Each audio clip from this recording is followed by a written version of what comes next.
We're here with Mike Macchioni, the owner of Northeast Sports Training Center, and he is right now the trainer for the Boston Bruins, NHL. He's worked with NBA players, NFL players. He's worked with everybody at the high school level, college level. He worked with the Providence College, and he's basically the expert on anything that has to do with fitness at any level. We want to know from Mike, because I, as a tennis pro, experience a lot of lower back injuries, and we want to know from him what the best way to avoid these injuries. Spondylitis and spondylosis are the actual medical terms for these injuries, but it's the lower back injury, and that is sort of a very common injury. At what age do you think this injury happened the most? It happens at young ages. Like, it happens at young ages, 11, 12 years old, but lots of times athletes, it progresses, so they tend to play through it. They don't experience the pain to stop playing. So that's when things can kind of keep progressing to the end stages where we don't want. But, you know, you want to address this stuff before it starts happening. So, you know, contrary to what people believe, strength training at young ages is very, very important, you know, versus, you know, waiting. So we're talking like 10, 11, 12 is when you'll see the initial onsets of that. So most of the athletes will experience pain at that point.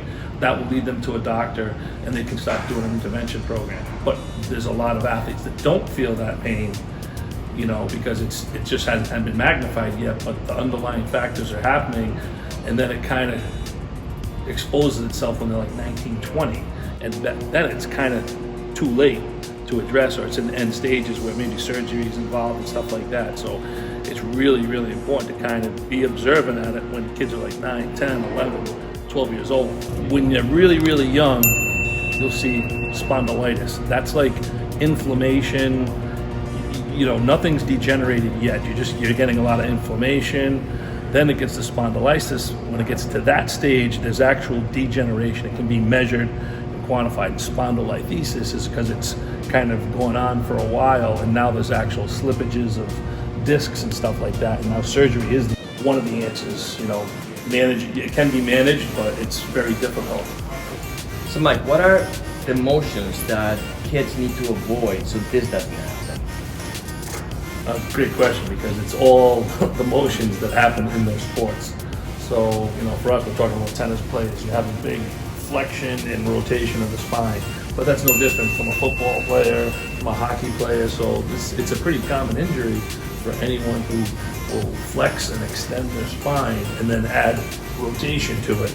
So it's like everything you do, every swing, every serve, there's no way of avoiding it, which just reinforces the fact that I really need to make sure my body's conditioned to be able to do these movements. And if I'm, you know, the more competitive I am, probably the more sets and reps you're doing, so the more fit you need to be. Anyways, it's more of an injury prevention program when they start that strength and conditioning. Gotcha. So it's a bit of a misconception, because parents think, oh, he's doing the movement wrong, then that's the movement that injured you. And as a matter of fact, just about any movement, whether you do it right or wrong, just because it's an athletic movement, can start this process and become an injury eventually. Yeah. You know, what we were getting down to, the big cause of the problem is muscle length. You know, you have long, loose muscles, and then you have short, tight muscles. So length-tension relationships. If the front of my body, the muscles are tight and short, and in the back, they're loose and long, I have these discrepancies in what's called length-tension relationships. So it's not just strength training. Sometimes strength's involved, sometimes stretching's involved. It's usually a combination of all the above. So it's important to understand that that's the mechanics of the injury. You're starting to develop muscle imbalances. You want loose muscles, but you don't want them loose to the point where they're under-facilitated. Your brain can't talk to them. You want your muscles to be tight and toned, but you don't want them short, you know, where the muscles can't react. Are you going to show us some exercises that can help the strengthen of all these muscles, well, not all of them, but start helping the strengthening all the muscles that we need, and also some stretching exercises that can help? Yeah. All right, that's great. So we're here with Max, who is Mike's son, and he has gotten to the stages where spondylolisthesis is now the problem. And he was told surgery was the next step, and you have managed to actually, with exercise, be able to keep competitive without surgery. How is it going? It's going pretty good right now. I mean, it took a while to kind of figure out what was right with me and stuff, but you know, like once I figured everything out, you know, felt what was good, what was bad, what I should and shouldn't do, it's pretty manageable. I play sports pain-free, and it's been good ever since. All right, so the first exercise we're going to do is a real basic exercise. It's called the Superman. Just kind of lay on the ground for me, Max. He's just going to get his hands up over his head. Legs are all long.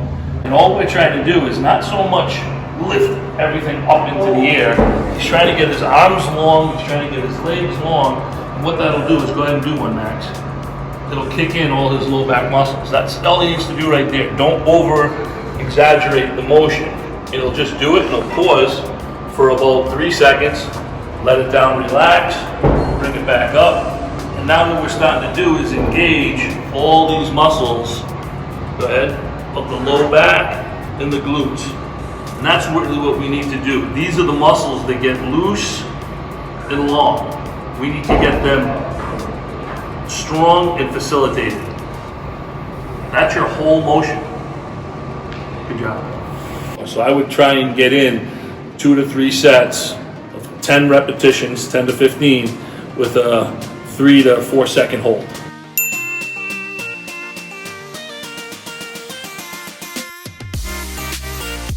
Now we're gonna see a progression of this Superman exercise. Yeah. So this is, like I said, there's lots of things you can do to progress. Sometimes it's adding resistance, sometimes it's the length of the pause, it could be the number of repetitions. This we're going to do is use a device called a BOSU. You can even at home just kind of roll up some towels. Just get out of like the worm, Max. So all I'm doing now is I'm actually putting his hips into flexion, so when he does the exercise, he's actually going to have a bigger range of motion and stabilizers get kicked in. So again, he's not so much trying to get up, he's trying to get long. Everything kicks in, and you can start seeing there's a lot of shaking going on. Yeah. Because now has to facilitate a lot of different muscles. So the next one we're going to do is kneeling Aquaman with resistance. Kneeling Aquaman with resistance. Yeah. All right. So he gets on his hands and knees. I'll help him with this. This is just a simple cord. You know, sometimes you can get this, you can get these things at Target or Dick's Sporting Goods or whatever. This is just a soft handled one. So what it allows him to do is do that same Aquaman with some resistance. As you can see, there's a lot more tension in the muscles again developing up. Yep. It's pretty good. He's trying to keep his back flat. He should be able to put a glass of water on his back and it won't spill if we're doing this exercise the right way. Again, he's pointing out. I want you to do 3 reps with the other side. He just switches over. Yeah. You're starting off, you really just want to make real clean repetitions. We're not training to failure. We're training to have quality repetitions. So I start off with low repetitions, 3 to 5 each side is plenty. And then they can build up to those 10 or 15 and start adding resistance.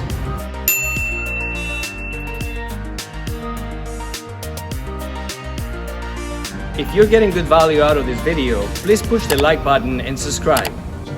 So next exercise we have, which is what's called a good morning. So you're actually going to use that again. So we'll do a good morning. And actually, why don't we show them a good morning without using any resistance so they can see it. So the good morning exercise with your hands behind your head, just doing an RDL. So all he's doing is pivoting at his waist. Notice his back stays nice and tight. His legs pretty much stay the same length. He's pivoting from his hips here. So he's getting this extension of his hips. So that's what the glutes and the low back go up, tighten, and they force the hips forward. Right, so that's what they're responsible for. Getting the hips to open up quickly or to decelerate quickly, which would bring us to our next progression.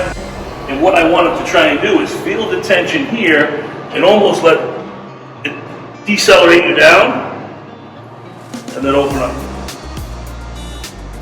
Good. So just like in a sport where momentum is bringing him down quickly, so is this resistance. You resist it with these muscles that are now getting long. Sometimes they're not getting short, sometimes they're getting long in development tension. So that's what's important. And I would probably start with like 6 to 8 really good repetitions. Try and get 2 sets. Stop building up your reps. Once you get to 10 or 15, those muscles are pretty conditioned. Now start adding in some of the external resistances, so whether it's the ball, the band, and maybe you come back to 6 to 8 repetitions and start building those up till you get to 10 to 15.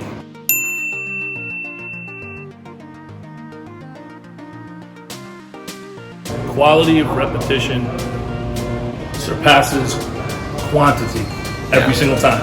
And this is about consistency and time, correct? I mean, some people are going to wonder, well, how long does my kid need to do something like this? Is this, if I do it for 2 years, is this going to stop everything from happening? What is the answer? It's going to become a part of your program every day, right? So when you're young, you can avoid it with 10 minutes right before you go on the court, maybe 10 minutes at night. Doing these exercises, you can avoid the situation. Yep. The more competitive you're going to be, the more time you got to put to this. So we're talking, this is a lifetime. Basically, this is a lifestyle for an athlete from the time they are 8, 9 years old, even if it is 10 minutes before they get on the court, and progressing all the way until they go to college and beyond. Exactly. This is something that you'd probably want to incorporate into your warm-up. So I know today's my practice day with Mario. I'm practicing at 5 o'clock. A good athlete doesn't get there at 5 o'clock. A good athlete gets there at 4:30, finds a place. All you need is a little empty space. We just did everything on the size of a mat. Yeah. You find a little space, you take out your stretch out strap, you get on the floor, you start prepping your body. You do your stretches, then I would do my strengtheners. So I would probably do my stretches first, then I would do my strengtheners. Now, I'm giving you the tools you need to step on the court and warm up. Now my body's in alignment, it's functioning better. The muscles that were tight, that were gonna give me some problems if I kept repeating that motion, now are nice and loose. What you're gonna notice as a coach is, I'm starting to get a better and a better athlete. And if I have a better athlete, I can make a better tennis player, right?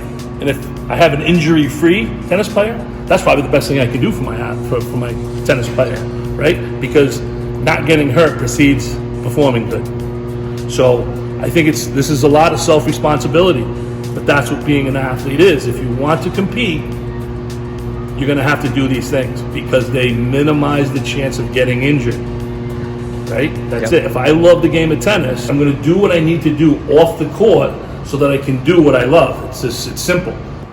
So Mike, all these exercises are not just good for tennis, right? It's for every sport. Yeah, I'd say anything that involves swinging, shooting, throwing, so it could be a quarterback, could be a lacrosse player, anyone who has that rotational movement is going to benefit from these exercises. Well, Mike, thank you very much for your expertise. Thank you for meeting with us. Hopefully, we'll see you soon. Awesome, thank you. If you're interested on any of the items that we use in the filming of this video, I listed links for all of them in the description below. To follow up this video, next week I will be posting a video with stretching exercises that complement the exercises you just saw in this video. It is very important that you do the exercises together with the stretching exercises. It is as important to stretch as it is to do the exercises. Thank you for watching. For Center Court Tennis Academy, my name is Mario.